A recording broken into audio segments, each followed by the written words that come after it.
Noticia en desarrollo en Noticias Caracol. 7 de la mañana, 2 minutos. Buenos días a quienes llegan, a quienes se suman a nuestra primera emisión de Noticias Caracol, Primero la Gente. En Londres fue capturada Zulma Guzmán, la principal sospechosa del envenenamiento de 2 niñas en Bogotá en abril pasado con frambuesas contaminadas con talio. Daniela, la mujer que fue hallada en aguas del río Támesis se deberá enfrentar en los próximos días a un proceso de extradición a Colombia y así avanzar en su judicialización. En las frías aguas del río Támesis, en Londres, alrededor de las 7 de la mañana del 16 de diciembre, fue encontrada Zulma Guzmán, la empresaria de 54 años que tiene circular roja de la Interpol por su presunta responsabilidad en la muerte de 2 niñas en Bogotá por envenenamiento. Según la policía londinense, la mujer fue hallada tras recibir una alerta por un posible intento de suicidio en inmediaciones del puente Battersea, donde fue rescatada y trasladada a un centro médico.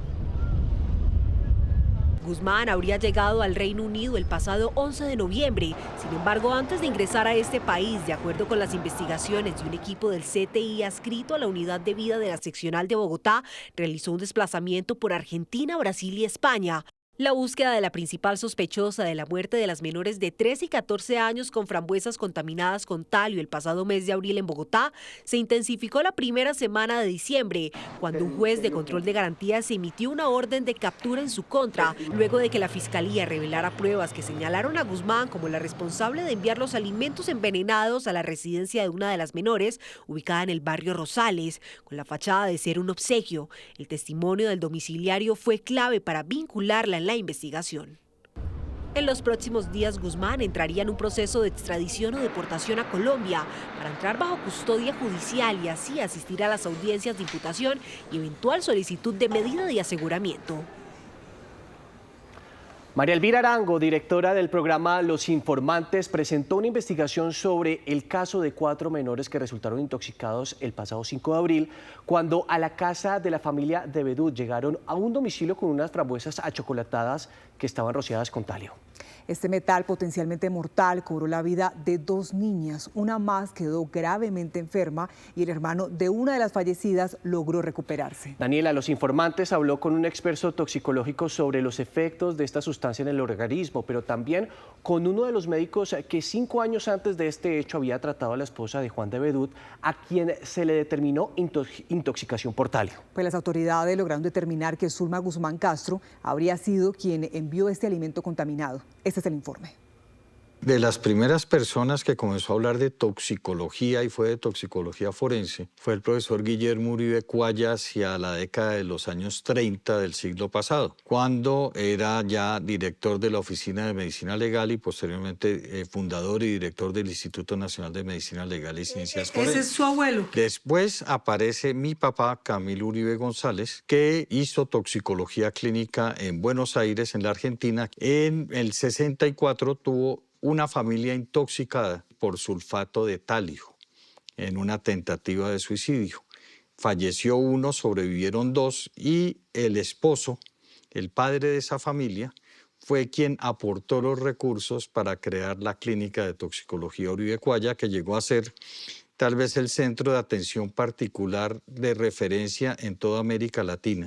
El doctor Camilo Uribe viene de una dinastía de médicos, todos expertos en una rama muy particular de la ciencia. 4 generaciones dedicados a la toxicología. A la fecha hay más de 200 toxicólogos clínicos formados en Colombia. En el año 93, él mismo creó la especialidad en la Universidad del Rosario, de donde es egresado, y abrió el primer posgrado en toxicología clínica para médicos en Colombia. Uno de los padres de la medicina decía: todo es tóxico y nada es tóxico. Todo depende de la dosis, de la concentración y de la vía de administración. El talio es muy liposoluble. Eso quiere decir que es muy afín por el tejido graso. Y los seres humanos tenemos muchísimo tejido graso, entonces él va y se deposita, se pega en ese tejido graso y así se comienza a distribuir en el organismo. El talio puede tardar hasta 30 días con tratamiento en hacer eso. Cuando se descubrió la toxicidad del talio en el sistema nervioso, salieron del mercado plaguicidas y otros productos a base de talio.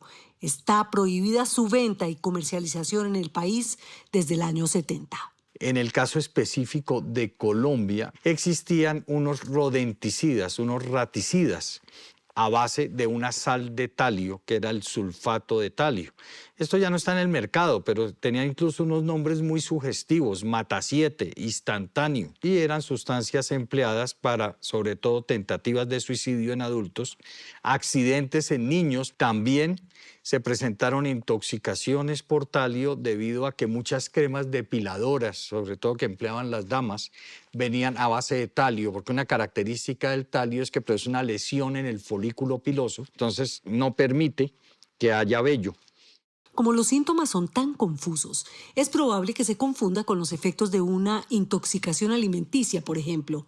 Después, ya es demasiado tarde. Lo primero que produce es un cuadro gastrointestinal. Él irrita la mucosa gástrica y lo que va a producir es náuseas, vómito, diarrea, ardor en el estómago y un cuadro gastrointestinal que generalmente llevaba a consultar a los servicios de urgencias. La segunda fase de la intoxicación, que es donde ya hay esa lesión neurológica, comenzaban a presentar pérdida de fuerza en sus piernas, un dolor bastante difícil de controlar, progresivo, y si no se trata, pues va a llegar incluso a producir parálisis de los músculos respiratorios y parálisis respiratoria. Y si es muy severa, puede llegar a producir una lesión fulminante, donde el hígado pierde su función. Lo mismo el riñón produce cardiotoxicidad y a dosis muy elevadas, pues va a producir arritmias cardíacas y fallas cardíacas severas que lo pueden llevar a la persona a la muerte. ¿Es fácil identificar? No es fácil. El talio se puede detectar en sangre, en orina o en cabello. En Colombia se puede procesar, pero no es que existan laboratorios por todas partes. Es decir,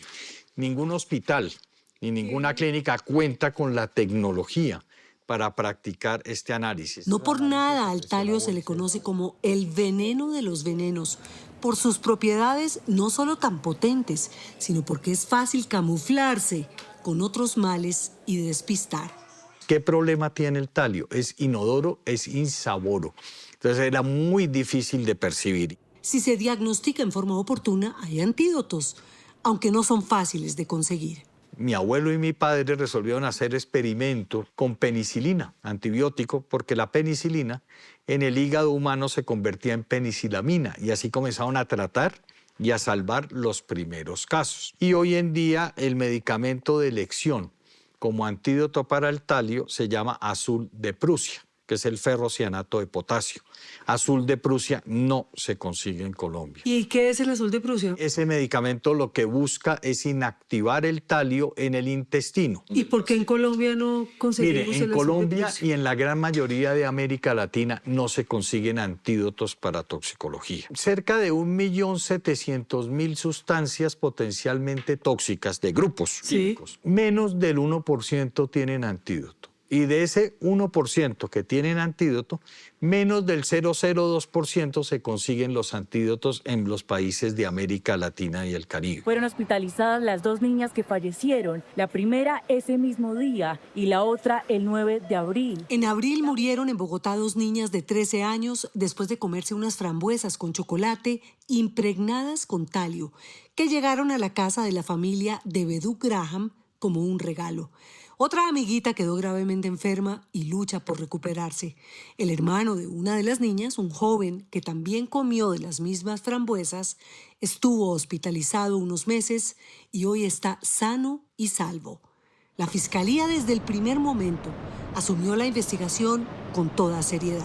Lo comentamos a nivel de toxicólogos, a nivel mundial, y definitivamente esas concentraciones de talio no las teníamos reportadas. Son niveles supremamente elevados. El doctor Uribe no estuvo al frente del caso, pero como máximo experto en su momento, lo consultaron todas las partes. ¿Cuánto es poco y cuánto es mucho? Mire, se considera por espectrofotometría de masas que es positivo una intoxicación por talio en orina de 24 horas cuando la concentración es mayor de 10 microgramos por decilitro. Se considera intoxicación severa si esa concentración está por encima de 100-150. Pero en el caso de que me mencionas, había niveles de talio que la máquina no fue capaz de detectar. Es decir, estamos hablando de niveles por encima de 3.000. Es decir, son concentraciones letales.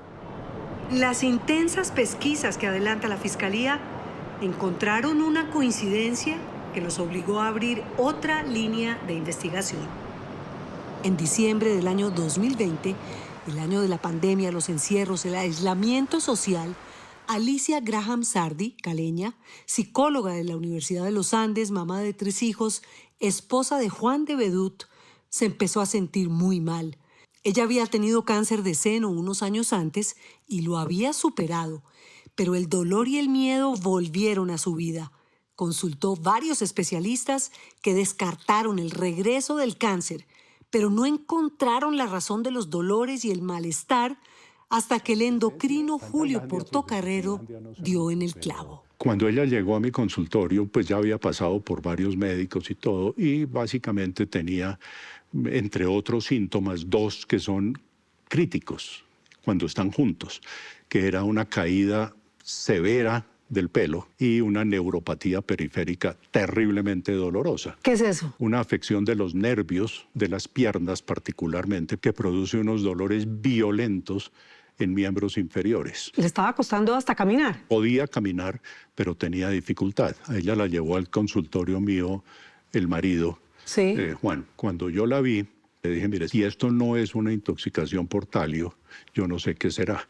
El doctor Julio Portocarrero es un prestigioso endocrino e internista que, aunque ya está retirado de la práctica médica, aceptó recordar la historia con Alicia. El examen que le hice fue unas pruebas de sangre y orina de talio y resultó positivo. Se inició el tratamiento rápidamente, no hubo necesidad de hospitalizar. ¿Las personas tenemos, los seres humanos? Sí. ¿Y cuál es la medida? Son niveles muy bajos, son niveles de menos de 2 microgramos. Es decir, el valor normal cuando uno hace exámenes está entre 0, Sí. no detectable, Sí. y 2. Y cuando dice alto era unos niveles de... 80, 90, Ah. niveles claramente, es decir, Brutal. que no No dejaba había ninguna duda. ¿Cuál es el tratamiento? Básicamente son medicamentos que ligan el talio en el organismo y se elimina por la orina. La última examen de talio que yo le hice, que fueron unos 2 o 3, dio 0, no detectable, o sea que estaba ya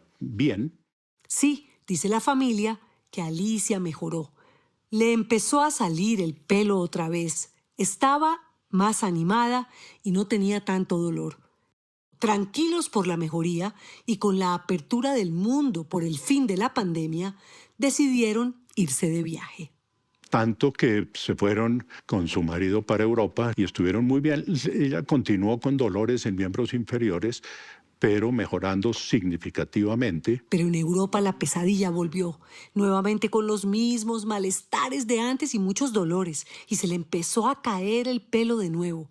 Se sentía igual de enferma como cuando estaba intoxicada con el talio. Supe que había tenido una recaída. Yo después hablé con el médico tratante en ese momento, quien me informó que se le había reactivado un tumor que tenía previamente y que había sido la causa de muerte. Alicia murió el 17 de agosto del 2021. Tenía 50 años. La cremaron y sin el cuerpo, hoy es difícil, pero no imposible saber qué fue exactamente lo que le pasó. Por el duelo y la tristeza, esos 2 episodios del talio en su vida quedaron como un mal recuerdo. Hasta que 4 años después estallaron todas las alarmas cuando murió intoxicada su hija con talio en el dramático episodio de las frambuesas con chocolate. Una coincidencia muy extraña. ¿Esa intoxicación anterior le puede hacer al cuerpo generar ese cáncer? Con la certeza que puede hablar uno en medicina que nunca hay nunca, ni siempre hay siempre, puedo decir que la probabilidad de que el talio haya sido la causa de ese tumor o de ese cáncer es cercana a 0. Lo que sí es posible es que cuando la persona tiene un cáncer y tiene un estrés de esa magnitud, como es una intoxicación por talio, ese estrés reduce significativamente el sistema, la capacidad del sistema inmunológico. Y ese sistema inmunológico debilitado facilita la reactivación de un tumor. En los casos actuales de intoxicación por talio, la gran pregunta es de dónde lo consiguieron. Que yo sepa eso, hoy día uno no puede ir a comprar talio. Aunque la relación paciente-médico obliga a la reserva, intenté averiguar con él cómo habían sido esas citas cuando Alicia llegó tan enferma a su consultorio. cómo es la conversación de un paciente con un médico con su paciente cuando está sabiendo que está siendo intoxicada. Es decir, mire quién en la casa puede estar, sobre todo en este momento, quién se lo puede estar dando. Usted está yendo a qué paseos ha hecho, qué viajes ha hecho, en qué hoteles ha estado, tiene enemistades, piense en todas las opciones posibles de que le puedan estar dando ese veneno. Él es Fabio Umar, penalista, abogado de Juan de Bedut. Una relación extramatrimonial, lo ha reconocido públicamente. ¿Larga? Entiendo que fue una cosa de unos meses. ¿Y ellos perdieron toda comunicación? Yo desconozco si la relación continuó. Desde luego que lo que me ha contado mi cliente es que la relación fue puntual, fue limitada en el tiempo, la relación se acabó y perdió contacto con esta señora y vienen estos eventos que son muy lamentables. Todo apuntaría a Zulma Guzmán Castro, una mujer que tuvo una relación extramatrimonial con Juan de Bedut, el esposo de Alicia, el papá de una de las niñas fallecidas con las frambuesas y el dueño de la casa a donde llegó el veneno. Aquí hay una persona que envió un paquete de frambuesas envenenadas a una familia y todo parece indicar que se trata de un crimen pasional. No, pero venga, les quiero decir una cosa a todos. Yo quiero aprovechar. Por otro lado, el apoderado de la familia de Emilia Forero, otra de las niñas fallecidas, cree que hay más de una persona implicada y pide a la fiscalía llegar hasta las últimas consecuencias. Semanas antes de que Alicia Graham muriera, estuvo con toda la familia en ese viaje en Europa que mencionó el doctor Portocarrero, visitando a uno de sus mejores amigos que vive en Francia desde hace años.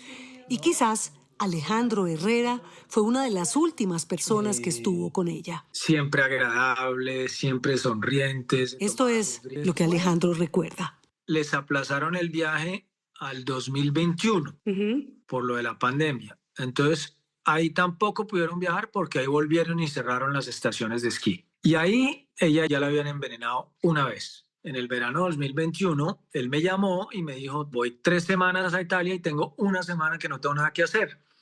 Me gustaría ir por allá por su casa. Y entonces ellos llegaron exactamente, haga de cuenta, el 14 de julio. Y ahí fue que yo la vi absolutamente destrozada. Ahí sí ella pesaba, no sé, yo creo que Alicia iba a pesar 40 kilos. Muy cansada. ¿Y de ánimo?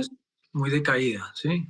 Y yo la vi tan mal y dije, Juan, venga, llevémosla a urgencias. Juan me dijo, no, ella no quiere ir a eso, nosotros nos devolvemos. Entonces él cogió el carro el domingo y ya, al mes se murió. Para él, como para la fiscalía, 1 más 1 son 2. Lo que uno entiende con la muerte de las niñas es que envenenaron a las niñas y el mismo veneno. Sí, el mismo veneno de Alicia. Alejandro cortó toda relación con su amigo de toda la vida. Está, como todos, a la espera de que se sepa la verdad. La última vez que hablé con él fue en julio y esas niñitas se murieron en abril. Sí. Entonces ahí hubo un par de conversaciones mientras las cosas iban apareciendo y avanzando, pero ya hoy día no pudiera hablar con él. Muchas coincidencias. Parece obvia la relación entre el envenenamiento de Alicia y el caso de las frambuesas en abril. Aunque hay otros sospechosos en la mira, el 25 de octubre el juez 13 de Control de Garantías de Bogotá libró una orden de captura y emitió una circular roja de Interpol para dar con el paradero de la señora Zulma Guzmán Castro, que según la contundencia de las pruebas que habría recuperado la Fiscalía, estaría detrás del envío de las frambuesas envenenadas. Todavía hay muchas preguntas sin resolver, pero la que me obsesiona: ¿qué puede motivar a una persona para cometer semejante acto de odio y de venganza?